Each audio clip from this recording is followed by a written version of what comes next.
عليهم ولا هم يحزنون إن الله وملائكته يصلون على النبي يا أيها الذين آمنوا صلوا عليه وسلموا تسليما اللهم صل على سيدنا مولانا محمد وعلى آل سيدنا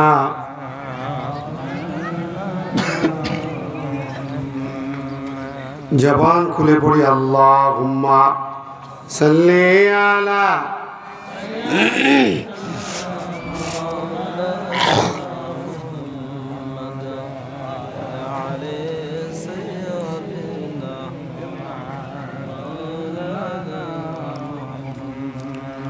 রাসূল আমার ভালোবাসা রাসূল আমার আলো আশা রাসূল আমার প্রেম বিরহের মূল আলোচনা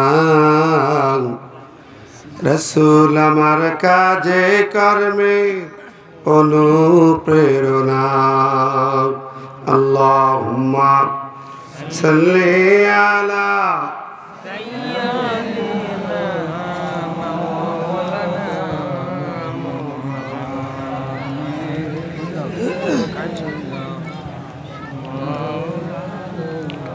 عن أبي هريرة رضي الله تعالى عنه قال قال رسول الله صلى الله عليه وسلم صنفان من أهل النار لم أراهما قوم معهم سيئة كأذناب البقر يضربون بها الناس ونساء كاسية عارية مبينة مائلة رؤوسهن كأسنمة البخت المائلة لا يدخلن الجنة ولا يجدن ريحها وإن ريحها لا يوجد من مسيرة كذا وكذا أو كما قال النبي صلى الله عليه وسلم وعن جبير بن مطعم قال أن رسول الله صلى الله عليه وسلم قال من دعا ليس منا من دعا إلى عصبية وليس منا من قاتل على عصبية وليس منا من مات على عصبية أو كما قال النبي صلى الله عليه وسلم رواه أبو داود ومسلم الحمد لله الدكاء ঐতিহ্যবাহী রংপুর মিঠাপুকুর উপজেলা ইসলামী আন্দোলনের দুর্জয় ঘাঁটি হিসেবে পরিচিত একসঙ্গে 7 শহীদের রক্ত ঝরা মিঠাপুকুরের মিলনপুর পূর্বপাড়া যুব সমাজের উদ্যোগে আয়োজিত দিনের বেলায় মহান তাফসীর কোরআন মাহফিলের সম্মানিত সভাপতি মিলনপুর মাদ্রাসার অবসরপ্রাপ্ত শিক্ষক জনাব মাওলানা মোহাম্মদ আব্দুল বাতেন ভাই আল্লাহ পাক তার হায়াতে তাইয়্যিবা কবুল করুন আস্তে করে বলি আমিন আরেকটু আস্তে বলি আমিন আজকের মাহফিলের সম্মানিত প্রধান অতিথি বিশেষ কারণে আসতে পারেননি, যদিও ইসলামী আন্দোলন বাংলাদেশ জামাত ইসলামী রংপুর জেলার সংগ্রামী সেক্রেটারি জনাব হযরতুল্লাহ মাওলানা এনামুল হক সাহেব,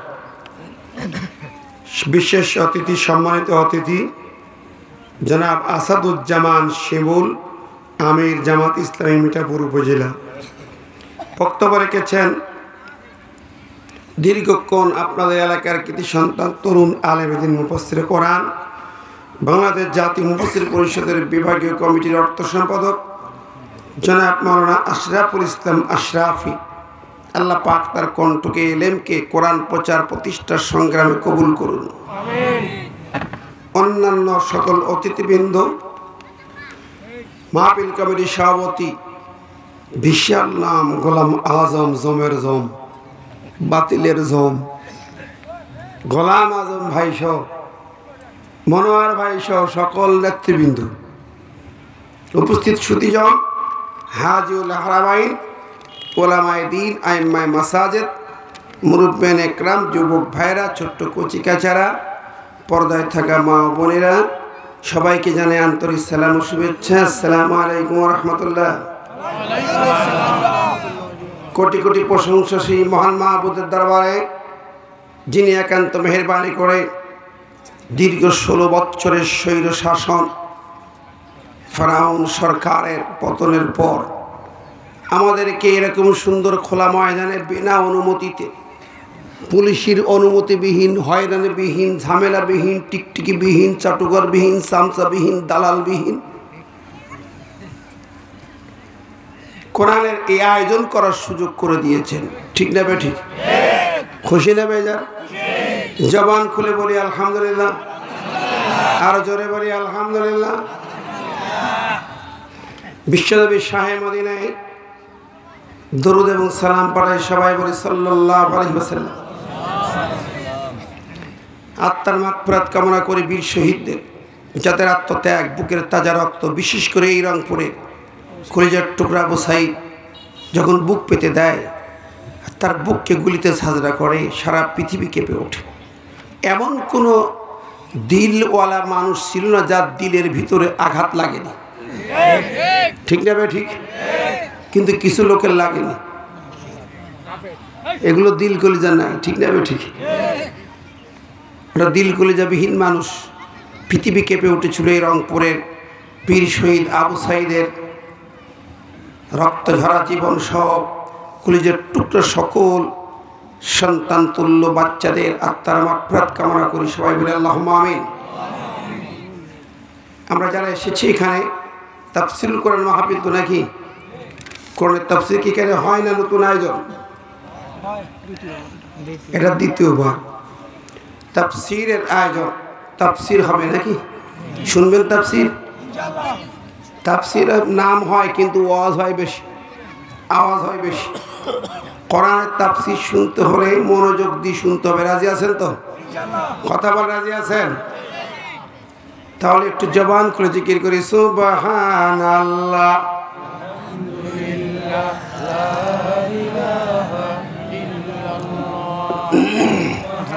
সুবহানাল্লাহ, লা ইলাহা লা ইলাহা ইল্লাল্লাহু। কোরআনের তাফসীর শুনবো, প্রথমত বুঝি আগে কোরআন কার কালাম। জোরে বলি কার? সন্দেহ আছে? সংশয় আছে? আলিফ লাম মিম যালিকাল কিতাবু লা রাইবা ফীহ। পৃথিবীর মহান গ্রন্থ যার ভিতরে কোনো সন্দেহ সংশয়ের অবকাশ নাই। এই গ্রন্থ আসছে আমাদের কি জন্য? মৃত মানুষের জন্য। ও তাই যে মানুষ যখন মারা যায় তখন কানের কাছে সূরা ইয়াসিন শোনালে ফায়দা। ঠিক না ভাই? ঠিক। মারা যাবার পরে সবিনা খতম দিয়ে মিলাদ করবো, খাবো দাবো, খানা খাবো, এর মধ্যে ফায়দা নাকি? তা আমরা তো কোরআন শোনাই মরা মানুষের, জ্যান্ত মানুষের তো কম শুনি। আমরা তাবিজ তদবির করতে কোরআন নাজিল হয়েছে না। কোরআন তাহলে তাবিজের জন্য নয়, আপনারাই বলছেন, কিন্তু মরা মানুষের জন্য নয়, কবরস্থ মানুষের ছবিটা খতম করার জন্য নয়। কোরআন এসছে জ্যাতা মানুষের জন্য। ঠিক না ভাই? ঠিক। কি কাম করতে আসছে? ঘরে রাখবো, জিনভূত আসবে না, ঝামেলা হবে না। ঠিক না? এটাও না। শ্রোতা তো ভালোই দেখি, আমার সেই ভালো। তাহলে কোরআন এসেছে কি কারণে? এটা যদি না বুঝি তাহলে কোরআন কি ইউজ করবো? আমরা ব্যবহার করি, আমরা সচরাচর তেলাওয়াত করি, নামাজে পড়ি, সবিনা খতমে, দোয়া কালামে, তাবিজের ভান্ডারে ইত্যাদির জন্যই পড়ি। আর কোনো কাজে লাগাই? কি কাজে লাগাই? কোনো কাজে লাগাই না। অথচ আল্লাহ বলছেন কি? হুদাল লিন্নাস। কোরআন হচ্ছে মানব জাতির সংবিধান, মানব জাতির সংবিধান। আজকে আমি একটি আয়াত পড়েছি, দেখুন। সূরা বাকারার ৩৮ নম্বর আয়াত। সময় আমি বেশি পাবো না, এই জন্য ভূমিকা কম নিয়ে আলোচনা যেতে চাচ্ছি। একটা বলেছি ৩৮ নম্বর আয়াত। কোন সূরা? সূরা বাকারা। আয়াতটাকে শুনুন। কুল্লা হাবিতু মিনহা জামিয়া ফাইম্মা ইয়াতিয়ান্নাকুম মিন্নি হুদান ফামান তাবিআ হুদায়া ফালা খাউফুন আলাইহিম ওয়ালা হুম ইয়াহজানুন। আল্লাহ বলছেন, আদম আর হাওয়াকে যখন জান্নাতে রাখছিলেন, রাখার পরে ইবলিস শয়তানের ধোঁকায় পড়ে দুজন একটু ভুল করে বসে। আল্লাহ বলেছিলেন, লা তাকরাবা হাযিস শাজারাতা, গাছের নিকটে যায় না, নিকটে যায় ফেলছে, ফল গালে দিচ্ছে। কাহিনী জানেন। আল্লাহ এর পরে বললেন, এবার কুল্লা হাবিতু মিনহা জামিয়া, সবাই জান্নাত থেকে নেমে যাও, এখানে আর জায়গা হবে না। ফাইম্মা ইয়াতিয়ান্নাকুম মিন্নি হুদান, আদম হাওয়া কান্নাকাটি করতেছে, চলে যাও, তবে তোমাদের কাছে আমার পক্ষ থেকে সংবিধান যাবে, হিদায়াতনামা যাবে। ফামান তাবিআ হুদায়া, যে বা যারা এই হিদায়াতনামা ফলো করবে, এখানে আদেশ নিষেধ থাকবে, হারাম হালাল থাকবে, আইন কানুন থাকবে। তাবিআ, যারা মেনে চলবে, ফালা খাউফুন আলাইহিম, তাদের কোনো ভয় নেই, আল্লাহুম ইয়াহজানুন, কোনো টেনশন নেই, তোমরা আবার এই জান্নাতে থাকবে। সুবহানাল্লাহ। এই আয়াতটা আমি আজকে তেলাওয়াত করেছি তাফসীর করার জন্য। আমি অনুবাদ শুনলাম শুরুতে। এখন সূরাটার নাম কি? সূরাতুল বাকারা। বাকারা মানে কি? গাভী। গাভী, গরু শুধু না, গাভী, ওরে মেয়ে গরু। বাকারাতুন গোলতালা, মেয়ে গরু, গাভী দিকাও। এখন এই গরু বা গাভী নামে সূরাটা সবচেয়ে বড় সূরা নাকি? 286 আয়াত। তো এই সূরার নাম গাভী। কোন একটা আয়াতে 67 নম্বর আয়াতে উল্লেখিত গাভী শব্দ দিয়ে আল্লাহ নামকরণ করেছেন। তো আল্লাহ পাকের সূরাগুলোর নাম যে কোনো একটা নাম দিয়ে করেন, তারপরও কিছু না কিছু ভিতরে হাকিকাত, হাইসিয়াত আছে কোন কোন সূরায়। এই সূরা গাভীর বর্ণনায় একটা ছোট্ট ঘটনা আছে, যা অত্যন্ত যুগ উপযোগী, আমাদের শিক্ষণীয়, যে কারণে আমি ওইটা একটু শুরুতে আনতে চাই। দেখেন, আজকের জামানা নয়, সেই জামানা বনী ইসরাঈলদের মূসা আলাইহিস সালামের জামানা। সে সময় গ্রামের কোনো একটি এলাকা একটা খুন হলো। ওই এলাকার একজন ধনাঢ্য ব্যক্তি, ধনকু, প্রচুর সম্পত্তির মালিক, সে খুন হয়েছে। খুনের কাহিনী, খুন করার পরে মূলত খুনের মূল ঘটনা হচ্ছে, ওই বড়লোক যিনি, ওর একটা মেয়ে ছিল, ওর একটা ভাতিজা ওই মেয়েকে বিয়ে করতে চায়। চাচার কাছে প্রস্তাব দিয়েছে, চাচা রাজি হলো না। বর্তমান কালে প্রস্তাব দিলে রাজি না হলে তো ঠিক আছে, চলো আমরা দুজন চলে যাই একদিকে, হ্যালো বটতলায় চলো, কি হ্যাঁ যুবকেরা এরম কাম করো না জীবনে, খবরদার, এটা আকাম, হারাম, সারা জিন্দেগি সিজদা দিয়ে মাপ পাইবা না। এখন ওই ছেলে করলো কি, তখন তো এই হ্যালো যুগ নাই। ও রাতের বেলা চাচাকে টার্গেট দুইটা, চাচা তো বোন বিয়ে করা, অপর টার্গেট চাচার অগাধ সম্পত্তির মালিক হওয়া। রাতের বেলা মধ্যরাতে চাচাকে খুন করলো। খুন করে চাচা বা ওদের মহল্লার প্রতিপক্ষ মহলের বাড়ির গেটে ফটক দরজায় লাশটা রেখে দিল। সকাল হলো, লোকজন দেখে মরা লাশ, অমুকের লাশ, কি ব্যাপার, হইচই পড়ে গেল। এখন এই ছেলে ভাতিজা, সে যাইয়া চাচার গলা পাজা করতে কান্না শুরু করে, আহারে আমার চাচারে তোরা খুন করিস। ওদের ঘাড়ে উল্টা দোষ চাপাই দিল, তোমরা আমার চাচারে খুন করেছ, এই খুনের বিচার চা। কান্না। এখন খুন করলো নিজে, দোষ চাপাইল সে এরকম কাহিনী কি বাংলাদেশের লোকের বোঝানো দরকার আছে? 16 বছর যা দেখলাম তা মুখস্থ আছে না নাই? পাতা ধারা পাচ্ছাও সব মুখস্থ। আরে কত মামলা, লাখো মামলা। আলেম ওলামাদের নামেও মিথ্যা, চুরি ডাকাতি ছিনতাই সন্ত্রাস মারামারি কাটাকাটি খুনোখুনি এমন কোনো মামলা নেই যে দেয়নি। কথা বলে খবর রাখেন। আমি উমরা মক্কায় আমার নামে মামলা।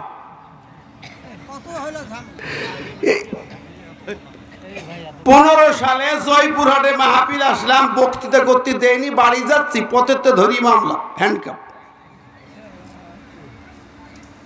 এই জয়পুরে 5 বিবি।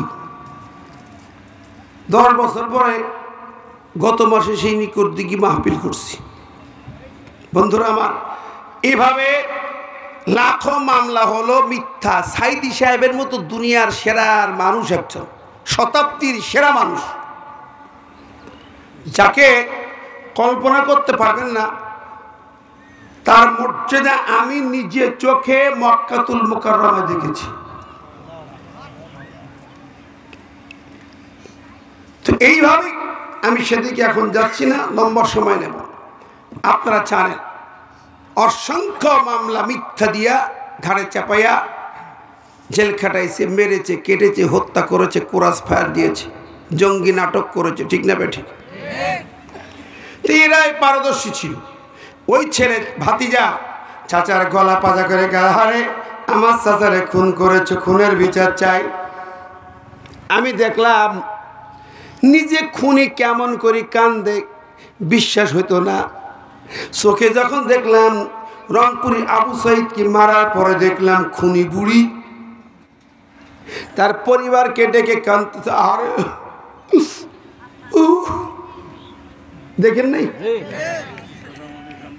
কি বুড়ি কান্দে নাই? জোরে বলেন। যার অর্ডারে খুন হলো সে আবার ওর পরিবারের ডেকে কাঁদছে, গলা জড়াই কাঁদছে। কি করি মারল রে? এত মিলে যায়। ভাতিজে খুন করে গলা পাজা করে কান্দে, আরে বুড়ি খুন করিয়া বুকি জড়াইয়া কান্দে। কথা বলেন, এটাই খুনিদের চরিত্র, খুনিদের মূল চরিত্র এটাই। আমার ভাইয়েরা, বন্ধুরা, এখন ভাতিজা কান্দে, আমার চাচার খুনের বিচার চাই। কঠিন এলাকায় এমন হয়ে গেল, কি করা যায়? সমস্যা। ওরা তো খুন করে নাই, ওরা চিন্তায় পড়ে গেল কেমনে বাঁচব, থেকে সাক্ষীর প্রমাণ কেমনে আনবো, কিভাবে বিচার করা হবে। ভাতিজা তার দলবল লোকজন রেডি করেছে। এখনকার জামানায় সিসিটিভি আছে, ফুটেজ ক্যামেরায় বিভিন্ন তথ্য নেওয়া যায়, তখন তো সেটা ছিল না। ওরা সবাই মিলে চিন্তা করলো, নেতৃবৃন্দ ভাবলো দেখো আর কোনো উপায় নাই, চলো সোজা নবী মুসার কাছে চলে যা।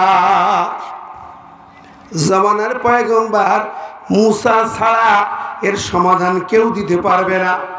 উনি যেহেতু নবী, মুসা কালিমুল্লাহ, আল্লাহর সঙ্গে কথা বলেন, আল্লাহর কাছে বলে কয়ে প্রকৃত খুনির নাম শুনে নেবে, আমাদের বলে দেবে, আমরা রেহাই পাবো। এই ছাড়া রাস্তা না। জটিল যত সমস্যা হোক, ফিরে যেতে হবে আল্লাহ এবং রসুলের দিকে, ঠিক না? আর কোন রাস্তা আছে? ওখানে আর কোনো পথ নেই। দুনিয়ার কোন বিচারকের কাছে গেলে পরে ইচ্ছে মতো বিচার করবে, মন মতো বিচার করে। মেম্বার বলেন, চেয়ারম্যান বলেন, বিচারপতিরা বলেন, ইউনো বলেন, বড় সাহেব বলেন, যাবেন দুই পক্ষ শুনি বুঝি একটা জগা খিচুড়ি বিচার করে দিবে, মন যা চায়, ঠিক না? তো নবীরা কি তা করে? আল্লাহর বিচার, নবীদের যা বলে আল্লাহর কথা বলে, আর কোনো জায়গায় নয়। আল্লাহর কাছে গেলেই সমাধান পাওয়া যায়, ঠিক না? আজকের বাংলার জমিনে যদি 54 বছরের স্বাধীনতা, সুখ পাই নাই, ভুয়া মিথ্যা বিভিন্ন অপকর্মের ঠেলায় এই জাতি মুক্তি পায় নাই। যদি এখনো জাতিকে মুক্তি পেতে হয় একটাই সমাধান, তার নাম আল্লাহর কোরআন। ঠিক না ঠিক? জোরে বলেন। এই জাতির মুক্তি পেতে হলে সব ত্যাগ করে ইন্নী ওয়াজ্জাহতু ওয়াজহিয়া লিল্লাযী ফাতারাস সামাওয়াতি ওয়াল আরদা হানিফা ওয়া মা আনা মিনাল মুশরিকিন।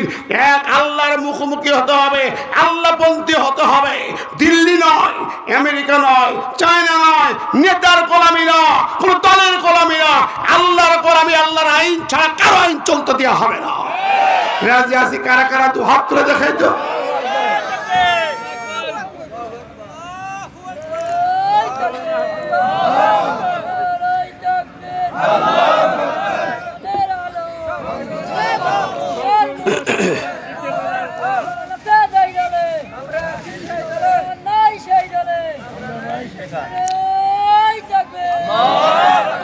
স্লোগানে তো জোর নেই, মরা মরা বা কি রে ধরো নাকি? স্লোগান দিয়ে অভ্যাস কম হয়ে গেছে না? 16 বছর দিইনি তো হুজুর। নাকি কোরআন চাইতে হবে, কোরআনই মানতে হবে। ওই যে আজকে আয়াত ফামান তাবিয়া হুদায়া, এইটা যারা মানবে না তারা নিষ্কৃতি পাবে না। এই আইন ছাড়া জাতি যেমন মুক্তি পাবে না, তেমনি এই আইন মানা ছাড়া আল্লাহর কাছেও মুক্তি পাওয়া যাবে না। ঠিক না? তাহলে আমরা এই আইন মানবো, রাজি আছি না? জবান খুলে তাকবীর তো নারায়ে তাকবীর, জোর আরো জোর নারায়ে তাকবীর। আমার ভাইরা দর্শন, আমি বলছিলাম ওরা যাচ্ছেন কোথায়? নবী মুসার কাছে। সমাধান নিতে মুসার কাছে গেলেন, সব বর্ণনা করলেন। করার পরে হযরতে মুসা আল্লাহকে শোনালেন। নবীদের অভ্যাস ছিল যে কোনো সমস্যা আসলে ওরা আল্লাহর কাছে পেশ করতেন, নিজেরা সমাধান দিতেন না। আমাদের সমাধান আমি যদি বিচারক হই, আমার কাছে কেউ আসে বিচার নিয়ে, আমার পদ্ধতি কি হবে? আমি কোরআন দেখবো, হাদিস দেখবো, কি সমাধান আছে সেইটা বলবো। মন মতো বিচার করলে বিচার হবে না, কাফের হয়ে যাবে। আল্লাম ইহকুম বিমা আনজালাল্লাহ ফাউলাইকা হুমুল কাফিরুন। যারা কোরআন দিয়ে বিচার করে না তারা হলো কাফের। তারা কি? কাফের। এখন মুসার কাছে গেলেন, মুসা আল্লাহর কাছে পেশ করার লাগো। এই জামানায় একটি খুন হলো, ঘটনা এই। আল্লাহ পাক কি অর্ডার দিলেন শুনুন। মুসা শোনায়, ওয়াইদ ক্বালা মুসা লিকওমিহি ইন্নাল্লাহা ইয়া'মুরুকুম আন তাযবাহু বাকারাতান। মুসা বলল, জাতির লোকেরা তোমরা যে ঘটনা আনছো শোনো।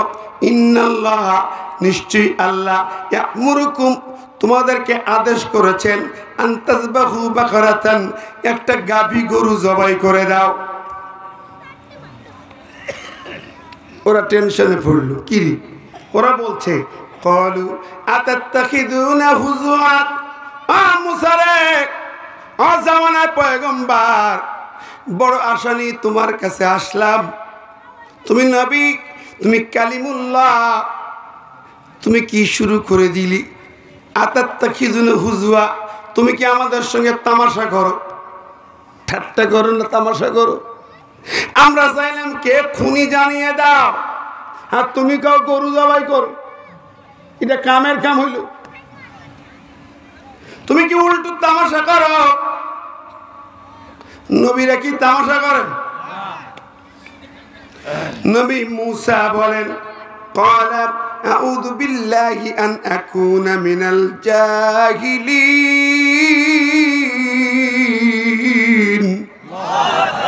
মুসা কয়, রে পাগলের দল, জাহেলের দল, আমি কি তোদের মতো জাহেল নাকি? তোদের থেকে আমি পানাহ চাই, তোদের থেকে আমি আল্লাহর কাছে আশ্রয় চাই। এরকম লোক তো আমি মুসা নই। আমি মুসা আল্লাহর নবী, আমি মুসা আল্লাহর পয়গম্বর। জোরে বলেন সুবহানাল্লাহ। নবী মানে কি? নবী আরবি শব্দ, নবী শব্দ আরবি, বাংলা হলো বাণীবাহক, ইংরেজিতে বলে মেসেঞ্জার। কি বলে? আচ্ছা, ফোনে মেসেঞ্জার ব্যবহার করেন না আপনারা? মেসেঞ্জারের কাম কি? মেসেজ আদান প্রদান করা। মেসেঞ্জারটা একটা অ্যাপস, ওর নিজে কোনো অধিকার আছে নাকি? আমি যা লিখবো সেন্ড করবো, ও সেটা পাঠাই দেবে। আমি লিখবো একরকম, ও পাঠাবে আর এক রকম। মেসেঞ্জার হলো নবী। আল্লাহ যা মেসেজ দেবে জনগণের কাছে পাঠাবে, জনগণ যা মেসেজ দেবে আল্লাহর কাছে পাঠাবে। নিজে কোনো বানায় কথা বলা ব্যক্তি নন। এখন নবী কয় আমি নবী, ভাবিসটা কি তুলে? আমার ভাইরা, হযরতে মূসা বকরে কথা বললেন, রেগে গেলেন। ওরা মাপ চায়, ওরা বলে মুসা আমরা ভুল করেছি, থুড়ি থুক্ষ মাফ করে দাও। রাগ করো না মুসা, আমরা কঠিন টেনশনে। শোনো গো মুসা রে, একটু করে বলো, কলু উলানা রাব্বাকা ইউবাইয়্যিন লানা মা হিয়া। তুমি একটু তোমার রবের কাছে বলো, গাভী তো জবাই করতে বলেছেন, ওই গাভীটা কেমন হবে? গাভীটা কেমন হবে? মুসা আল্লাহকে বললেন। এবার আল্লাহ বললেন, ইন্নাহু ইয়াকুলু ইন্না বাকারাতুন লা ফারজুন ওয়ালা বিকরুন আওয়ানুম বাইনা যালিক। ওই গাভীটা একেবারে থুত্তুরি বুড়া হবে না, আর একেবারে বাচ্চা হবে না, মধ্যম বয়সী গাভী হবে। যাও ফাফআলু মা তুমারুন, এবার যাও, যা আদেশ করা হলো জবাই করে দাও। ওরা আবার প্রশ্ন করে, মুসা একটু আল্লাহকে বলো, মা লাউনুহা, ওই গাভীর রংটা কেমন হবে? দুনিয়ায় হাজার হাজার গাভী আছে এরকম, কালো, সাদা, লাল, হলুদ, আমরা কোন রঙেরটা জবাই করব? মুসিবত একটা করলেই হয়ে যায়, প্রশ্ন বাড়ায়, জটিলতা বেড়ে যায়। এবার মুসা বলেন, ক্বালা ইন্নাহু ইয়াকুলু ইন্নাহা বাকারাতুন সাফরা ফাকিউল লাউনুহা তাসরুন নাজিরিন।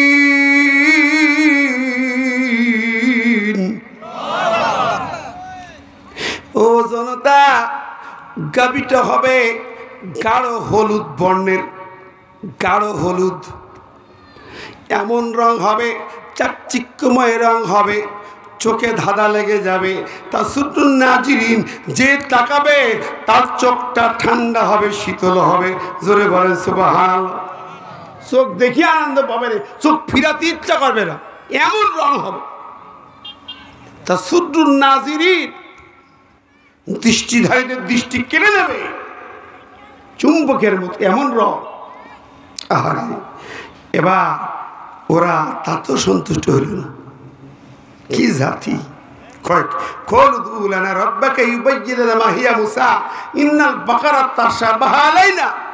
এরকম অনেক আছে মনে হচ্ছে আমাদের কাছে, তুমি আরেকটু ব্যাখ্যা করো, ক্লিয়ার কর। যেমন জাতি তেমন জবাবর্তিস। আল্লাহ কয় ঠিক আছে, قال إنه يقول إن بقرة لا ذلول تثير الأرض ولا تسقي الحرث مسلمة لا شية فيها। যাও, এমন গাভী হবে যে কোনোদিন চাষ কাজ করে নাই, কোনোদিন ট্রান্সপোর্টে ব্যবহার হয় নাই, গাড়ি ঘোড়া টানে নাই, কোনো বাচ্চা কাচ্চা দেয় নাই, স্পর্শ হয় নাই, কাউকে কোনোদিন দুধও খাওয়ায় নাই, দুধ দেয় নাই, বাচ্চা হয় নাই, এমন গাভী কুমারী গাভী হবে। যাও, ওরা বসে কল আনজিতা বিল হক, এবার ঠিক আছে, আমরা এবার খুঁজি পাবো। যা, এবার জবাই কর। মুসা ভাই যা, এবার জবাই কর, খোঁজ আগে বাইর কর, বুঝবি ঠেলা। গোটা জাতি পাগলের মতো, গোটা আরব জাহান খুঁজে খুঁজি বেড়ায়া খুঁজে পায় না। অবশেষে মরুর এক প্রান্তে জঙ্গলের ধারে একটা গাভীর সন্ধান পাওয়া গেল। তাফসীরে এসেছে ওই গাভীটা একটা ইয়েতিম বাচ্চার ছিল। ওর বাবা ছিল নেককার আল্লাহর ওলি। বাচ্চা যখন মায়ের কোলে তখন বাবার মৃত্যু হয়। বাবা ওর মাকে বলে যায়, আমার ছেলে যখন বালেগ হবে এই গাভীটার সন্ধান দিবা। এই গাভীটা আমি আল্লাহর খেদমতে আল্লাহর একটি বিশেষ চারণভূমিতে ওয়াকফ করে গেলাম। সে যখন বড় হবে সন্ধান দিবা, ও ইব্রাহিম নবীর নাম করে ডাক দেবে, গাভী পেয়ে যাবে। ওর মাও ছিল বড় আল্লাহর ওলি মানুষ, ছেলেটাও সেরকম ভালো। সে বড় হলো, বালেগ হলো, 12-13 বছর বয়স হলো। আয় রোজগার করে, আয় যা করে দিনে 3 ভাগ করে। 1 ভাগ নিজের ব্যয় করে, 1 ভাগ মায়ের পিছনে ব্যয় করে, আর 1 ভাগ গরিব দুঃখীর পিছনে দান করে। আবার যুবকটি এত সুন্দর বন্দী করে, তার দিনের 24 ঘন্টা 3 ভাগ করেছে। 1 ভাগ নিজের সংসারে, 1 ভাগ মায়ের খেদমতে, আর 1 ভাগ ইবাদতে কাটিয়ে দেয়। মায়ের খেদমত করে, মা যা বলে তো মায়ের বাইরে যায় না। আমাদের জমানে যেরকম যুবকেরা মারে বলে কুটনি বুড়ি, বুড়ি বোঝে কি? কিছু বোঝে না। কি কয়? কলিকালের পোলা পান, বাপকে বলে হুক্কায়ান, মাকে বলে কুটনি বুড়ি, বউকে বলে সোনার চাঁদ। আপনাদের এলাকায় ভালো ওই রকম পোলা পান, শ্বশুরের মেয়ে ঘরে আসলে সব ভুলে যা, ওই সব আর কেউ নাই। খবরদার, মায়ের কথা শুনে যদি কোনো সন্তান চলে, নেককার সন্তান যদি হয়, তার জীবনটা আলোকিত হয়ে যায়। দেখেন এই বাচ্চার জীবনটা। মা এবার ছেলেকে সন্ধান বলে দিল, কুকারে তোর বাবা এরকম একটা গাভী রাখছে, যা অমুক জায়গায় যা, ইব্রাহিম ইসাক নবীর নাম, ইসমাইল নবীর নাম ধরে ডাক দিবি, পেয়ে যাবি। গেল, পেয়ে গেল গাভীটা। গাভীটা নিয়ে এলো। মা বলল, বাবা সংসার গাভী বেচে দাও। কত টাকায় বিক্রি করব? 3 টাকা দাম। তখনকার সময় 3 দিন। যাও, হাটে নিয়ে গেল। হাটে নিয়ে গেলেই প্রথমে একদল ক্রেতা আসলো। একজন সে বলছে, দাম কত? 3 দিনার। ওরা বলছে 6 দিনার দেবো, তোমার ডবল দেবো, তুমি দেবো, পছন্দ হয়েছে আমাদের। কেন না? মা কইছি 3 দিনার, 6 টাকায় বেচবো না। এরম বুকা কেউ আছে? বুকা কুমির না কন? বুকা, আমরা বলবো বুকা, কিন্তু না, মার হুকুম। ও বলে, দেখো ও ক্রেতা, আমাকে বোকা শোকা যাই বলো, মা বলেছে 3 টাকা, তাহলে বেচবো, নইলে বেচবো না। ক্রেতারা বলে, মার কাছে চলে যাও, মাকে জিজ্ঞাসা করো অনুমতি দেয় কিনা। চলে গেল মার কাছে। মা বলছে, ফুকারে ওই ক্রেতা মানুষ না, ওরা আল্লাহর ফেরেশতা। মা বুঝে ফেলছে, ফেরেশতা। তুমি ওদেরকে জিজ্ঞেস করো গাভী এখন বিক্রি করবো কিনা। ছেলে ফিরে এসে কয়, তোমরা কারা? মা বলছে, তোমাদেরকে জানতে গাভী বিক্রি করবো কিনা, আসো, অনুমতি চাইছি তোমার। তখন এখন না, বাড়ি যাও, গাভী নিয়ে বাড়ি যাও। বাড়ি পাঠাই দিল। সময় আছে, কারণ বনি ইসরায়েলরা আসতেছে। বনি ইসরায়েলরা আসতেছে। আসার পরে এবার দাম কত? মা বলল বিক্রি হবে এখন, অর্ডার পাইছে, তবে এই গাভীর ওজনে সোনা দানা দিলেই বিক্রি হবে। জোরে কন্যা সুবহানাল্লাহ, আরো জোরে। জীবন খুলে গেল। 3-4 মণ ওজন হলে সেই ওজনের সোনা দানা, মানে কি? তখনকার সময় পৃথিবীর সেরা ধনী হয়ে গেল। জোরে বলেন মারহাবা। ওই গাভী কিনে বাড়ি এলো। সেই দল, খুনের বিচার হবে, কে খুন করলে বের করবে। বাড়ি আসার পরে গাভীটা জবাই করা হলো।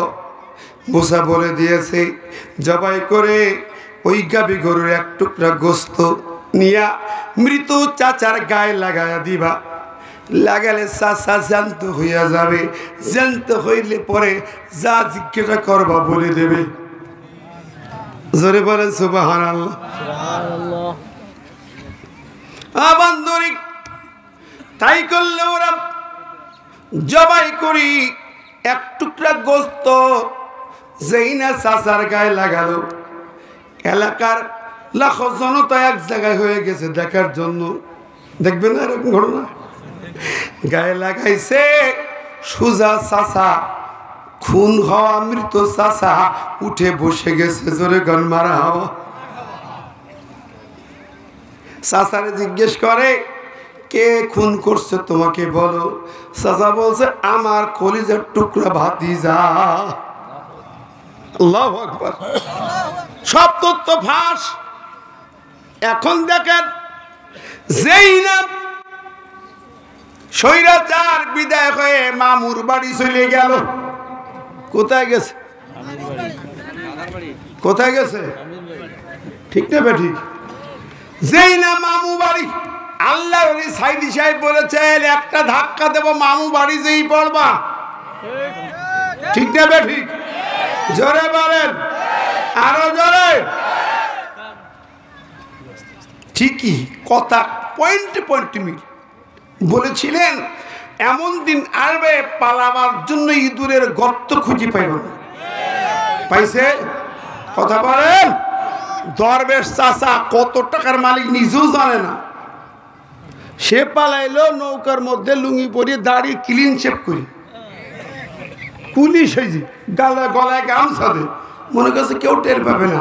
মন্ত্রী ধরা পড়ছে, আইন মন্ত্রী।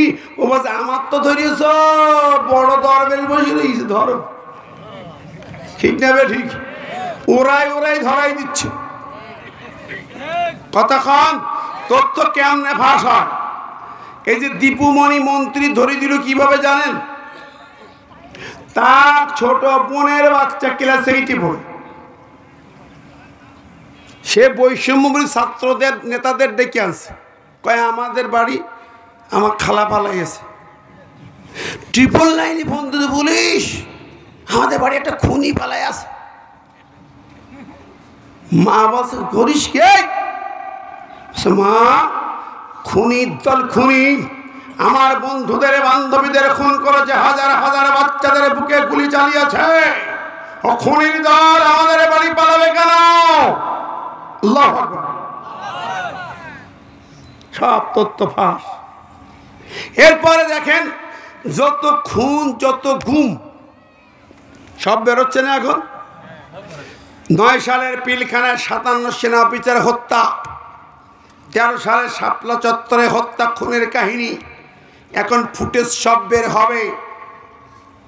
এরপরে যত বড় বড় অফিসার যত অত্যাচার, নেতা গোতা হোতা অফিসার সবাই বাইর করতে শুরু করছে। একটাকে ধরা পড়ে সব বের করে। কে বানাইলো আয়নাঘর, কে ঢুকাইলো সেখানে। কথা বলেন।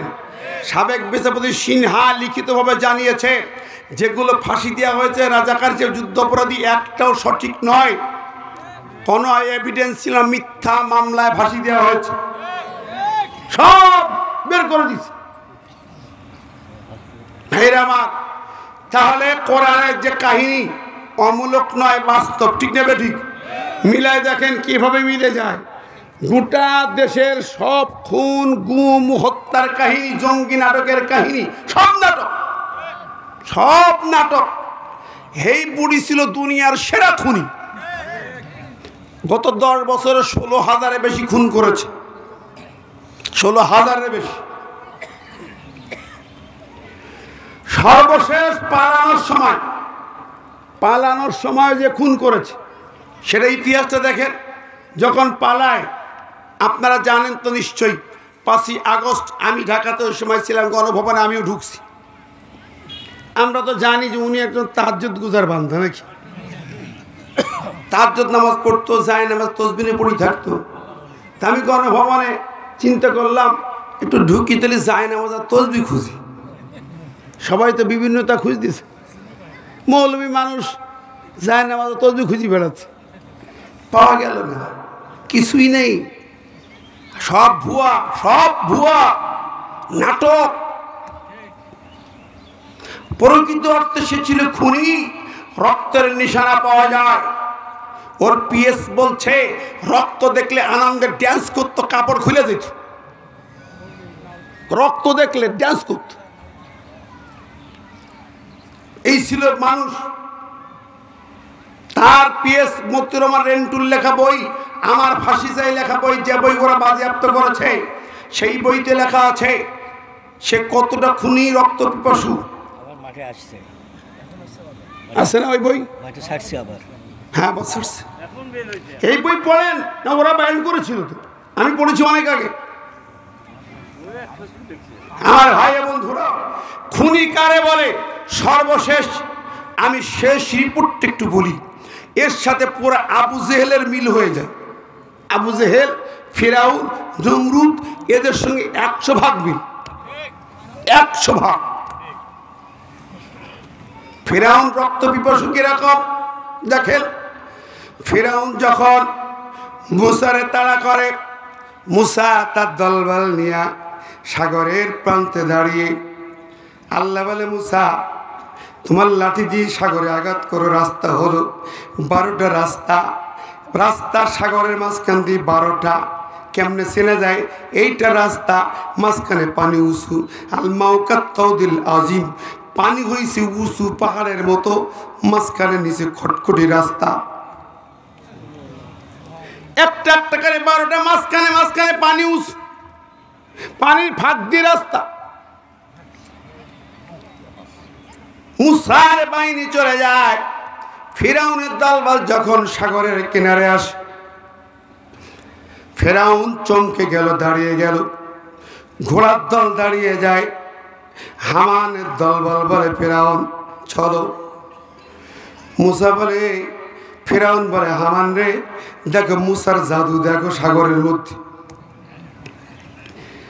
হামান বলে, না নেতা না, এটা মুসার জাদু নয়, এটা আপনার কেরামতি, আপনার কেরামতি।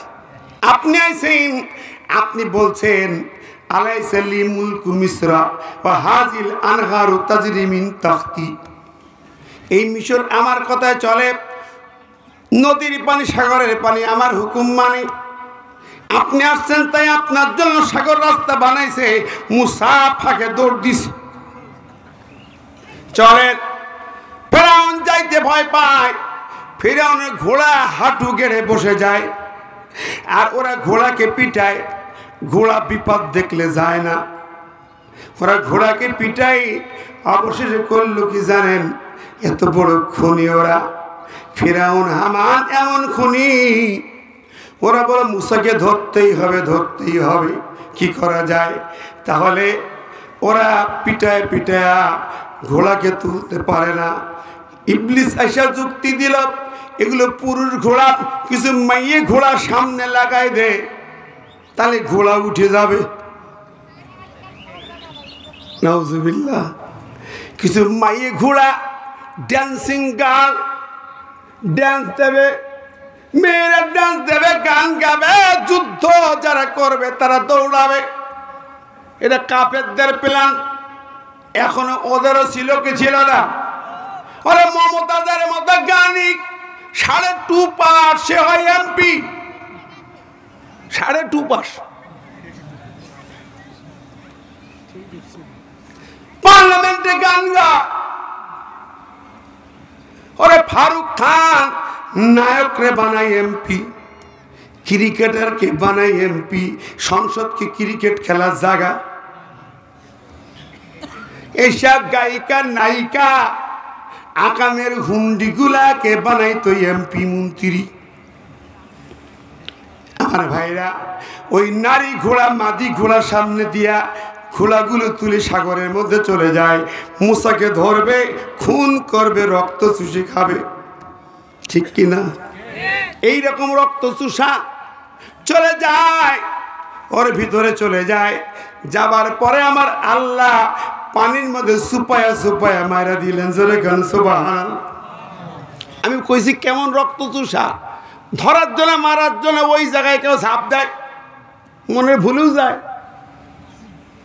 নমরুদ এত বড় খুনি ছিল, হযরত ইব্রাহিমকে আগুনে ফেলাইয়া পোড়াইয়া মারতে চাইল। আগুনে ফেলে পোড়াইয়া মারে। পৃথিবীর সেরা আগুন, এত বড় আগুন আর কেউ কখনো দেখে নাই। শূন্য দিয়া কোনো পাখি উঠতে পারে নাই, এত বড় আগুন। এরপরে দেখেন আগুনে পোড়াইয়া মনে করছে শেষ, আরামে বসে আছে। আমার আল্লাহ পাক, আল্লাহ মেহেরবান, তার জন্য আগুনকে কি বানায়া দিল? কুল্লা ইয়া নারু কুনি বারদাও ওয়া সালামান আলা ইব্রাহিম। মানাইলো কি? এই পানি শীতাতাপ এয়ার কন্ডিশন হয়ে গেল, আগুন এয়ার কন্ডিশন হয়ে গেল। সুবহানাল্লাহ। আগুন রে মানে আগুন, তোর কি পুরানোর শক্তি নাই? আগুনকে তোর গায়ে লাগায়া দেখ, নমরুদ তোর গায়ে লাগায় দেখ, সেকেন্ডে পুড়ে যাবি। কিন্তু ইব্রাহিমের গায়ে পোড়াইতে পারবো না, আমার মালিক আল্লাহ নিষেধ করে দিয়েছে, পোড়ানো যাবে না। সুবহানাল্লাহ। ইব্রাহিম বেরিয়েও সামনে হাজির। কিরে এত সুন্দর চেহারায় তুই সামনে? আমি ভুল দেখছি নাকি চোখ মোছে? কারে দেখি? ঠিক দেখতেছো? আমার আল্লাহ বাঁচাইছে আগুন থেকে। কয় তোর আল্লাহ কোথায় থাকে? বলে আকাশ আরশ, বিশাল তীর দৈর্ঘ্য। তোর আল্লাহরে মারবো এবার। কি রক্ত তোর আল্লাহরে মারবো। নমরুদ ধরছে তীর ধনুক আকাশ। আল্লাহ আকাশের দিকে তীর মেরে কয় আল্লাহ একটা পাখির গায়ে লাগাই দিয়ে রক্ত লাগাই দিছে, তীর ফিরে দিয়ে কই দেখ তোর আল্লাহরে মারছি। ইব্রাহিমকে বুকারে বুকা মার, খুশি থাক। এইরকম খুনি। এখন এরা যে খুনি ছিল, দেখেন যেদিন 5ই আগস্ট বিদায় হবে, বড় বড় খুনি সেদিন সেনা প্রধানের গলা টিপি ধরতে গেছিল। গুলি চালা, গুলি চালা। সেনা প্রধান কয় কেমনে চালাইতাম? কোটি মানুষ, শাহবাগ থেকে, মিরপুর থেকে, উত্তর থেকে, যাত্রাবাড়ি, মোহাম্মদপুর থেকে লক্ষ লক্ষ ছাত্র জনতা ধেয়ে আসতেছে। গোয়েন্দা রিপোর্ট। এই টিভি অন করে দিলে আপনি দেখেন, টিভি দেখেন, ওদিকে আর্মিরা মিটিং করতে দেখেন। কোথায় গুলি চালাবেন? হলে গুলি চালাচ্ছে, চালা। তোর সেনাপ্রধান বানাইছি, গুলি চালা। ও মুসলমান ভাইরা, যদি কেউ তাদের ভক্ত থাকেন, এই জায়গায় আরো গুলি চালাইলে লক্ষ লক্ষ মানুষ পাখির মতো পড়তো না? তা যেই নেত্রী এইভাবে গুলি চালায় 2000 মারছে, আরো 2 লাখ মারতে চায়, সে কি মানুষ না জন্তু জানোয়ার? জোরে কন, আরো জোরে, সমান করে বলেন। জানোয়ার হচ্ছেই খারাপ, ঠিক না বেটি? এখন আপনি যদি ওদের ভক্ত হন, সাপোর্টার হন, তাহলে আপনি কি মানুষ? ঠিক কিনা? আল্লাহ বলেন লাহুম কুলুবুল লা ইয়াফকাহুনা বিহা ওয়া লাহুম আয়ুনুল লা ইবসিরুনা বিহা ওয়া লাহুম আযানুল লা ইয়াসমাউনা বিহা উলাইকা কাল আনআমি বাল হুম আদাল। কার কথা? একটু দুরূদ পড়েন আল্লাহুম্মা।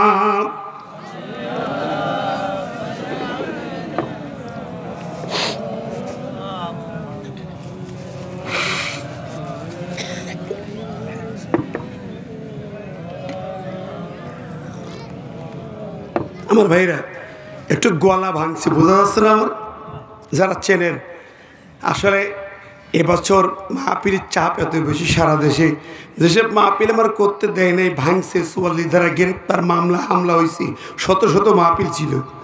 এইসব চাপে দিনে রাতে সমানের প্রোগ্রাম করতে হচ্ছে, গলার চাপ পড়ছে, কাজা আদায় হচ্ছে, ব্যাপক কাজা রে ভাই। কেন আমি বক্তাদের ভিতরে এমন একজন ব্যক্তি, আমি চাকরি হারানো লোক, মুহাদ্দিসগিরি আলিয়া মাদ্রাস চাকরি অনেকটা, এখন 50,000 টাকা বেতন। আমার চাকরি খাইছে ওরা, ইমামতি খাইছি, বাড়ি ঘর খাইছি, সব খাইছি। সেই সাতক্ষীরার মধ্যে যত বক্তা, আমার মতোই এত ক্ষতিগ্রস্ত বক্তা না। আমি লাভবান, ক্ষতিগ্রস্ত না। আমার লাভ কার কাছে? এখন এই যে চাপ, সেই চাপে কণ্ঠ বসছে। আজকে তো কথা বলছি, মাঝখানে 3-4 দিন প্রোগ্রাম পুরো অফ করে দিছিল। আমার ভাইরা কথা বুঝতে কষ্ট হচ্ছে, একটু রাগ হচ্ছে নাকি? মন খারাপ করছেন? বলছিলাম যে আল্লাহর কোরআন সূরা আরাফের 179 আল্লাহ কয় যাদের অন্তর দিলাম বিবেচনা করে না, ভাবে না, চক্ষু দিলাম চোখে দেখে না, কান দিলাম কানে শোনে না, উলাইকা কাল আনআম, এরা চতুষ্পদ জানোয়ার। কার কথা? চতুষ্পদ জানোয়ার মানে ডোমেস্টিক অ্যানিমাল, গরু ছাগল দুম্বা ভেড়া উট। আল্লাহ কয় বাল হুম আদার, তার চেয়েও নিকৃষ্ট প্রাণী।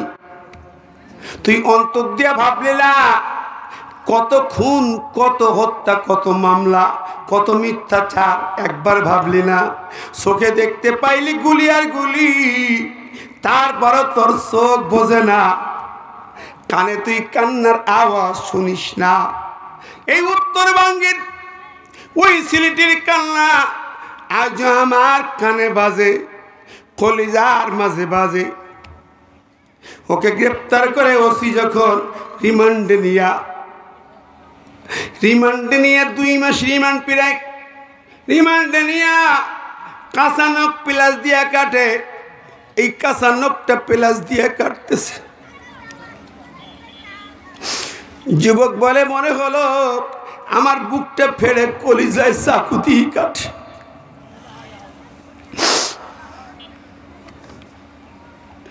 এরপরে ওসি বলে দেখো তোমার ছাড় পাইবা যদি ইসলামের দল ছেড়ে দাও, যদি শিবির ছেড়ে দাও তাহলে ছাড়া হবে।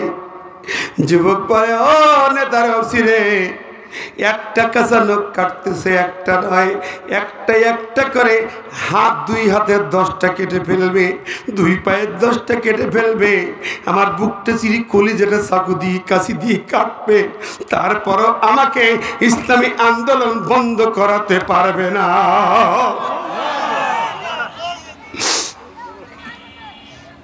আমার ভাইরা, এত নিষ্ঠুর নির্মম অত্যাচার, এইরকম দৃশ্য কম নয়, অসংখ্য। এরপরে ওই ছেলের মাকে ডাকি, ওর মাকে বলা হলো তোমার ছেলেটাকে ফিরায় আনো। ওর মা এই জমিনের একটা সেরা মা, শ্রেষ্ঠ মা। অফিসারের সামনে টেবিলের পরে বড় ধাক্কা দিল অফিসার, এই ওসিরি তুই কারে কি বলিস? আমাকে চিনিস নাকি আমি কে? আমি শুধু ওর মা নই, আমি মা সুমাইয়ার উত্তরসূরি একজন ইসলামের কর্মী। আল্লাহু আকবার বলবেন না? আমি ফিরে বলে হ্যাঁ ওসিরি, আমি মা সুমাইয়ার অনুসারী, আমি আমার নবীর দলের কর্মী। আমি তো নিজে শপথ করেছি সুমাইয়ার মতো। মা সুমাইয়ার ছেলে আম্মার ইবনে ইয়াসিরকে মক্কায় আবু জেহেল গ্রেফতার করে, 2 হাত 2 পায়ে 4টা শিকল বেঁধে 4 খুঁটি দিয়ে উপর করে বেঁধে রিয়া পিঠের উপরে লোহার হানটা দিয়ে মারতেছিল। সমস্ত পিঠ ফাটায়া, হাত পাগুলো ফাটায়া দিয়েছে। রক্ত ঝরে জমিন বালু পাথর লাল হয়ে যায়। সুমাইয়াকে ডেকে এনে বলে তোর ছেলেকে ফিরায় আন। সুমাইয়া বলে আমার ছেলে ফিরবে না, আমার ছেলে আমার নবীর সৈনিকদের সেনাপতি হবে। মা সুমাইয়া বলেছে সেনাপতি হবে। এই মা বলে আমিও বলি আমার ছেলে সেনাপতি হবে। সুবহানাল্লাহ। শোন রে, মা সুমাইয়ার ধরে আবু জেহেল মারল। মারতে মারতে যখন সুমাইয়া মুখের কাছে মুখ আগায় নিয়ে যায়, মা সুমাইয়া কয় আবু জেহেল রে, তোর মতো হারামির বাচ্চা হারামি, শয়তানের মুখ আমার গালে টাচ করতে পারবি না। সুমাইয়া মুখ দিয়ে থুতু মারে, তার মুখে জোরে খান মারা হবে। এই জন্য বদরে যখন যায় আবু জেহেলকে যেই গর্তে পুঁতে রাখা হয়েছে, আমরা ওই জায়গায় থুতু মেরিয়ে আসি। আমার ভাইরা বন্ধুরা, বলছিলাম আবু জেহেল সুমাইয়াকে মারল এমন করি, আরে তার বর্ষা দিয়া তলপেটে আঘাত করলো, সুমাইয়া শহীদ হয়ে গেল। বন্ধুরা আমার, মন খারাপ করছেন নাকি? ও ভাই, ওই ভাই কি মন খারাপ করে? রাগ করো ভাই।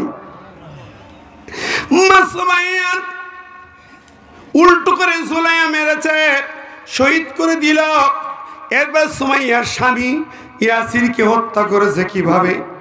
দুই পায়ে দুইটা গাছি দড়ি বাঁধা, ডান পায়ের গাছি দড়িটা ডান দিকে তাজা উটের পায়ে বেঁধেছে, বাম পায়ের গাছি দড়িটা বাম দিকে উটের তাজা উটের পায়ে বেঁধেছে।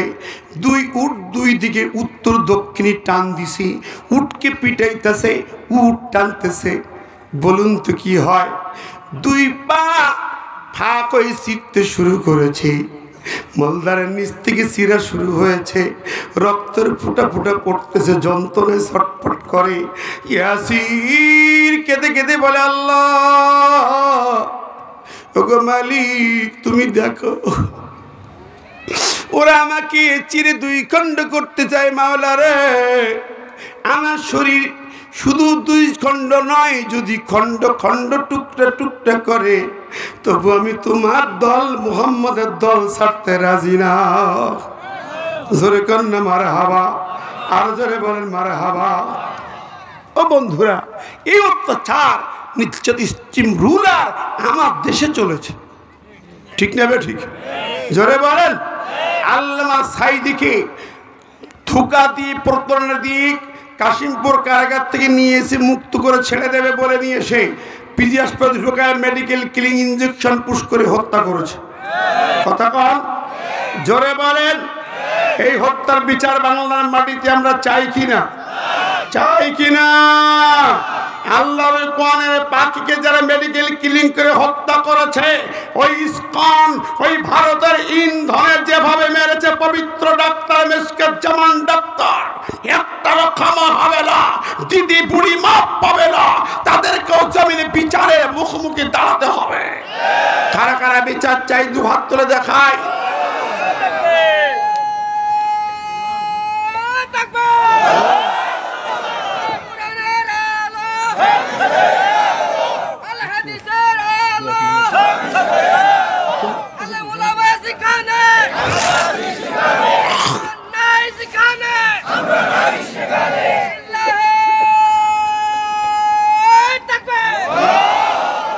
আপনারা দেখেছেন ওরা এখন ওই পারে বসে খেলা খেলতেছে, ঠিক না বেঠিক? অ্যাডভোকেট সাইফুল ইসলাম আরিফকে হত্যা করেছে দেশকে অস্থিতিশীল করার জন্য। আমরা হিন্দু ভাইদের নিরাপত্তা দিয়েছি, তাদের মন্দির পাহারা দিয়েছি, তাদের পূজায় পাহারা দিয়েছি, কোনো অসম্প্রীতি ঘটে নাই, ঠিক না বেঠিক? এরপরেও শুরু করেছে, জবাব দেওয়া হয়েছে, ইসকনের আস্তানা বাংলাদেশে হতে পারবে না। মোদি মিয়া খুব এখন তোষণ করে, মেয়ের ভাব দেখাচ্ছে, ফোন করে, চিম্বক মিয়ার মুক্তি চাই, জানতে চাই বিগত 16 বছর এত খুন হয়েছে, মোদি কোথায় ছিলে? বাংলার বড় বড় নেতাদের ফাঁসি দিলে মোদি কোথায় ছিলে? কথা বলো নাই তো। বুঝলাম ওরা জামাতের নেতা অপরাধী, তো খালেদা জিয়াকে এত অত্যাচার করলো, একদিনে তো বলো না, কথা বলো নাই। 3-3বার প্রধানমন্ত্রী তিনি ছিলেন দেশে, তারে যখন এত অত্যাচার করে, চিকিৎসাও দেয় না, একবার তো বনাই, হাত দিদি আমার কথা শোনো, একটু চিকিৎসা করতে দাও, কইছে কোনোদিন? জোরে খান। আবু সাইদের বুকে বুলেট যখন গুলি করে হত্যা করলো, হাজার হাজার ছাত্র খুন করছে হেলিকপ্টার দিয়ে, তখন মোদি কেন কথা বলে নাই? মোদি দিদির খেলা ভারতে বসে চলবে, বাংলাদেশে চলবে না। জোরে বলেন। ওরা বলেছে আমাদের পেঁয়াজ আলু দেবে না, আমরা কইছি নিব না। ওদের দেশে পয়সা যাচ্ছে, ওদের দেশে পরে আলু রংপুরি বগুড়ায় যে আলু হবে তা লাগবে না, কি ঠিক না ঠিক? বিশ্বজিৎকে হত্যা করলো, শোনেন ওদের, হ্যাঁ বিশ্বজিৎকে হত্যার সময় তো মোদি কথা বলে নাই, কারণ ওর আপন লোক মেরেছে। যে কিভাবে মারলে? হিন্দু ছেলে, মুখির দাড়িতে শিবির, শেষে যখন মরার মুখোমুখি প্যান্ট খুলি দিয়েছে, দেখিয়ে নে হিন্দু কিনা। আল্লাহু আকবার, তাও ছাড়ে নাই। একের পর এক এ পর্যন্ত মোদি কথা বলা নাই। পেঁয়াজ আলু তোমার নিলাম না, পয়সা যাচ্ছে, ওদের দেশের লোক এখন আন্দোলন করছে রাস্তায় রাস্তায় পেঁয়াজ আলু ছড়াই দিয়ে, ঠিক দেবে ঠিক? শোনেন, শুধু তাই না, আমার দেশের প্রিন্টগুলোকে, প্রেসগুলোকে বন্ধ করে কলকাতায় নিয়ে গেছে। প্রাইমারি স্কুল হাই স্কুলের বই প্রিন্ট করেছে কলকাতার থেকে, সব ওরা নিছে। কোথায় ছিলে মোদি? আজকে মায়া কামে লাগবে না। কলকাতা ইন্ডিয়ার পার্লামেন্টে কয়েকজন এমপি বলেছে, মোদিকে বলেছে, মোদি তোমার ওই দিদির তালাক দিয়ে দাও, ওই বুড়ির তালাক দিয়ে দাও, পাঠায় দাও, আমরা ভারত দায় ভার নেব না। ঠিক না বে ঠিক? খুনের দায় ভার কেউ নেবে না। বাড়াবাড়ি করলে তোমাদের খবর আছে মোদি দিদিরা, মমতারা।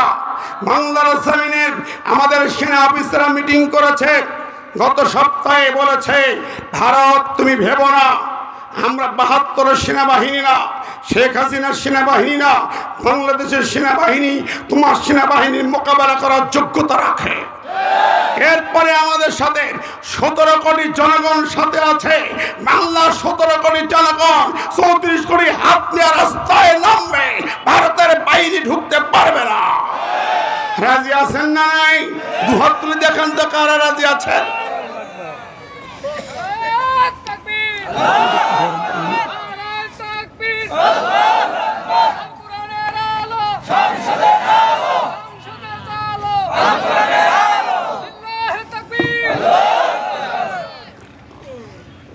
আমার ভাইরা, শুধু তাই না, বহু চক্রান্ত।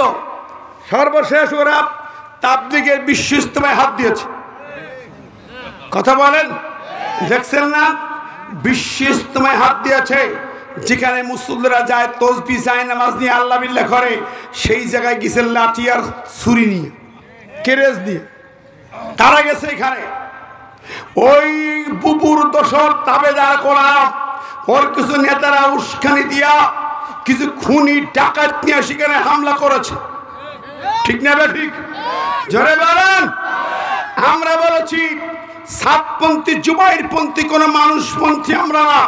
এই গ্রুপিং দলাদলি চলবে না। চলবে? জোরে বলেন না। বরং এর মোকাবেলা করে আমরা বলে তাবলীগকে মডিফাই করা হবে। তাবলীগকে বলেছি এক জায়গায় বসো, কোন গ্রুপই ডাকা ডেকে নয়, এক আল্লাহর দিকে ডাকো। কেউ সাদের দিকে ডাকবা, ওদের মার্কাজ দিল্লি। মার্কাজ কোথায়? দিল্লি কেন মার্কাজ? কোরআন বলে মুসলমানদের মার্কাজ হবে মক্কা। মুসলমানদের মার্কাজ কোথায়? কথা বলেন। ইন্না আউওয়ালা বাইতুল উযিয়া লিন-নাস লাল্লাযী বিবাক্কাতা মুবারাকান হুদাল লিল আলামিন। সূরা আল ইমরান আয়াত। আল্লাহ কয় तमाम পৃথিবীর মুসলমানদের মূল ঠিকানা মার্কাজ মক্কা কাবা শরীফ। হুদাল লিল আলামিন, পৃথিবীবাসীর জন্য মার্কাজ। ওরে বানাইছে দিল্লি। না, দিল্লি মার্কাজ হবে না। ঠিক না ঠিক? মুসলমান যদি হয়, আল্লাহ আমাদের প্রভু, মক্কা মদিনা আমাদের মার্কাজ। ঠিক কিনা কোন? আমরা আল্লাহমুখী, রাসূলমুখী, মক্কামুখী, মদিনামুখী। এর বাইরে কোনো মার্কাজ মানি না। দিল্লির গোলামি মানি না। আল্লাহর গোলামি প্রতিষ্ঠিত হবে। ঠিক না ঠিক? আগামীর বাংলা হবে কোরআনের বাংলা। পুলিশদেরকে বলেছি সেদিন রাজশাহীর পুলিশ একাডেমির সামনে বিশাল ঐতিহাসিক মাহফিলে লক্ষ জনতার সামনে বলেছি, পুলিশ ভাইরা সারা জিন্দেগি ওই হ্যান্ডকাপ আর দড়ি আলেমদের টুপিওয়ালাদের হাতে বেঁধেছ। তোমরা তৈরি থাকো, যারা অন্যায় করেছ আদালতে আখাতে আগুনের হ্যান্ডকাপ, আগুনের দড়ি দিয়ে তোদের বাধা হবে। ঠিক না ঠিক? রেহাই পাইবা না। যে যদ্দুর নামছ তার তদ্দুর জবাব কৈফিয়ত এই মাটিতে দেওয়াই লাগবে। কথা বলেন। ঠিক না ঠিক? প্রিয় হাজিরিন, বাংলার মাটি, শহীদ আবু সাইদের রক্ত ঝরা মাটি, আল্লামা সাইদির মাটি। যেই মানুষটি কাবা শরীফে ২৭ বছর প্রতি রমজান কাটিয়েছেন, কাবার ইমামের পিছনে লেখা থাকতো আল্লামা দেলাওয়ার হোসেন সাইদি। কাবার দরজা খোলা থাকতো। সোনার মানুষটিকে মেরেছ। আরে কিভাবে রিমান্ডে নিছো, মাথার উপরে হাজার পরে বাপ লাগাইছো, কি কষ্ট দিছো, কি যন্ত্রণা দিছো, ফাঁসির রায় দিছো, মানিকা এখন কেমন আছো, এগুলোর বিচার হতে হবে না? মতিউর রহমান নিজামী বাংলার সেরা একজন স্কলার নেতা, জীবনে মশা মাছি মানেনি, তার খুনি মানে ফাঁসি দিছো মিয়া। টের পাও নাই? জবাব পাবে এখন। ঠিক না ঠিক? কথা বলেন। আমরা কারো অবিচার করব না। আল্লাহ বলেছেন আল্লাহু লা ইয়াহদিল কওমাজ জালিমিন, ওই জালেমরা হিদায়াত পাবে না। জালেমরা কি পাবে না? হিদায়াত পাবে না। আমরা বাংলার জমিনে বিচার চাই। অন্তর্বর্তী সরকারকে বলেছি, খুনি হাসিনা হোক, কাওয়া হোক, যেই হোক, যত খুনি হোক, কারোর উপরে অবিচার হবে না। তারা যা অন্যায় করেছে বিচার হতে হবে কোরআন দিয়ে, সঠিক বিচার। কি দিয়ে বিচার হবে? জোরেগণ কি দিয়ে? আমরা চাই কোরআনের বিচার, ঠিক না বেঠিক? ইন্না আনজালনা ইলাইকাল কিতাবা বিল হক লিতাহকুমা বাইনান নাস। আল্লাহ বলছে আমার আইন দিয়ে বিচার করো। চুরি করেছে হাত কাটা হবে, যারা চুরি করেছো, ঘুষ খেয়েছো, দুর্নীতি করেছো, হাত কাটা হবে, ঠিক না বেঠিক? যারা জিনা লম্পট করেছো রজম করে মারা হবে। খুন করেছো, যেভাবে খুন করেছো সেইভাবে তোমাকে কিসাস করা হবে। এই কিসাসের বিধান আফগান দেখিয়েছে। এক খুনিকে একেবারে স্টেডিয়ামের মাঝখানে দাঁড় করে, যাকে খুন করা হয়েছে তার ছেলে মেয়েকে রাখা হয়েছে, পিস্তল হাতে তুলে গুলি করো। পৃথিবী দেখেছে, আমেরিকা চমকে গেছে, জাতিসংঘ আতঙ্কিত হয়েছে। আমরা ওই বিচার দেখাতে চাই, ঠিক না ঠিক? জোরে বলেন ঠিক কিনা? সেই বিচারের মূল হলো আল্লাহর কোরআন। আল্লাহর কোরআনকে ওই বিচারে পার্লামেন্টে 300 এমপি যাবে কোরআন নিয়ে, আদালতে কোরআনের বিচার হবে, জাস্টিসে কোরআন দিয়ে রায় দেবে। এই সোনার বাংলা আমরা দেখতে চাই কিনা? দু হাত তুলে দেখান তো, জবান খুলে বলেন নারে তাকবীর।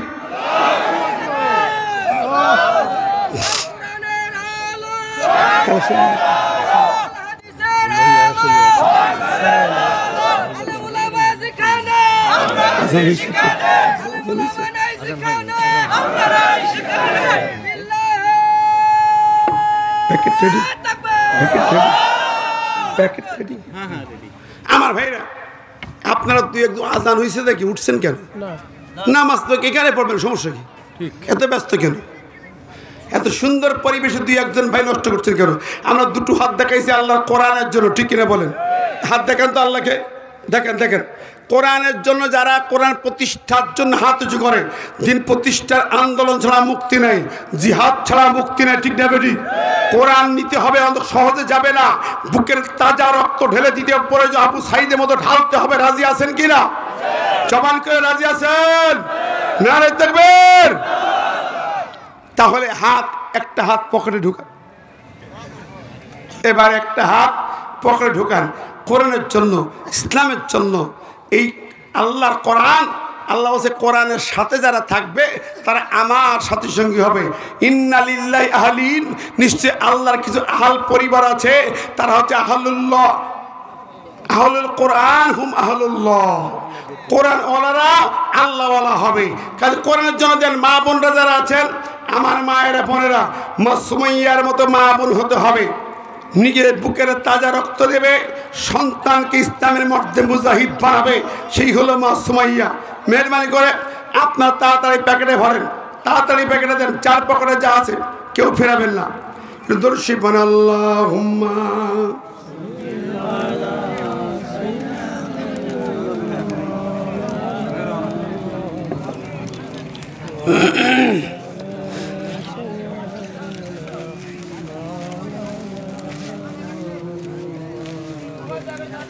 আমার ভাইরা উঠেন না, মেহরবানি করে দয়া করে বসেন। উঠছেন কেন ভাইয়া? দেন। এছাড়া যারা আছেন ডাইনে বামে, যারা চেয়ারে বসে আছেন, কেউ বঞ্চিত করেন না। 1000, 2000, 5000 যুব সমাজ কোরআনের এই মহান আয়োজন শুরু করেছে। আগামী যেন আরও ভালো করতে পারে আল্লাহ সেই তৌফিক দান করুন। আমার বন্ধুরা, ভাইয়েরা, আমাদেরকে একটা জিনিস খেয়াল রাখতে হবে, কোরআনকে আমাদের ব্যক্তি জীবনে, পরিবারের, সমাজে 5 ওয়াক্ত নামাজ তুমন পড়তে হবে, রমজান আসে রোজা রাখতে হবে, তেমনি অন্যায় অপরাধের মোকাবেলা করতে হবে। মিলনপুর মডেল একাডেমি নতুন যে যুব সমাজ 10,000 টাকা দিল এই মাহফিলে। মাশাআল্লাহ, যে যুব সমাজ আয়োজন করেছে কোরআনের মাহফিল, এই যুব সমাজকে রুখে দাঁড়াতে, অন্যায়ের প্রতিবাদে, কোনো অন্যায় পীড়িতাই হোক, জুয়াখোর, মদখোর, গাঁজাখোর, ইফটিজিং করা কোনো যুবক রাস্তায় চলবে না, ঠিক না ঠিক? আমরা দেখতে পাচ্ছি মিলনপুর মডেল একাডেমি 10,000 একটি স্কুল, মাশাআল্লাহ, ইসলামিক স্টাইলে পরিচালিত স্কুল, বাংলা ইংরেজি আরবি সমন্বয়, খুবই সুন্দর। এদের ভর্তি চলছে, এরা 10,000 টাকায় মাহফিলে দিয়েছে। আল্লাহু আকবার, নারে তাকবীর, নারে তাকবীর।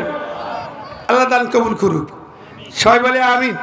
এছাড়া যারা আছে সুদীজন, এই যুব সমাজকে এগিয়ে দেওয়ার জন্য 1,000, 2,000, 5,000 টাকা দেওয়ার মতো ডাইনে বামে কেউ আছেন কিনা একটু সাড়া দিবেন। অতিথিবৃন্দ বা অন্য যারা আছেন তারাও একটু মেহরবানি করে এই প্রোগ্রামের জন্য সাকসেস করতে আপনি এগিয়ে আসবেন আশা করি। আমার ভাই বন্ধুরা, মা বোনদের মাঝে যারা প্যাকেট নিয়ে গেছেন তারাও সেখান থেকে আদায় করে পাঠাবেন। আমার মা বোনরা বেশি দেয় সবসময়, মায়েদের ঘরগুলোকে আল্লাহ মা সুমাইয়ার ঘর বানিয়ে দিক, মা খাদিজা আয়েশা ফাতিমার ঘর বানিয়ে দিক। দোয়া করি আপনাদের জন্য। আপনার সন্তানদেরকে ইসলামের পথে মাদ্রাসায় পড়াবেন, ইসলামিক স্কুলে পড়াবেন, কোরআন শিক্ষা করাবেন, সুন্দর সোনার চাঁদ যুবক তৈরি করবেন, হাফিজ আলেমে দিন হবে। ওরা আপনাকে সুপারিশ করে জান্নাতে নিয়ে যাবে, ওরা ইসলামের মধ্যে মুজাহিদ হবে। সেই হিসেবে মায়েরা আশা করি সেই দিকে পা বাড়াবেন। পর্দায় থাকবেন মায়েরা, রাস্তাঘাটে পথে ঘরের বাইরে বিপর্দায় বের হবেন না, ঘরের ভিতরেও আপনাকে আবৃত করে রাখবেন, সাবধানে চলবেন, এই আশাবাদ ব্যক্ত করি। একটু দরুদ শরীফ পড়ি, আল্লাহুম্মা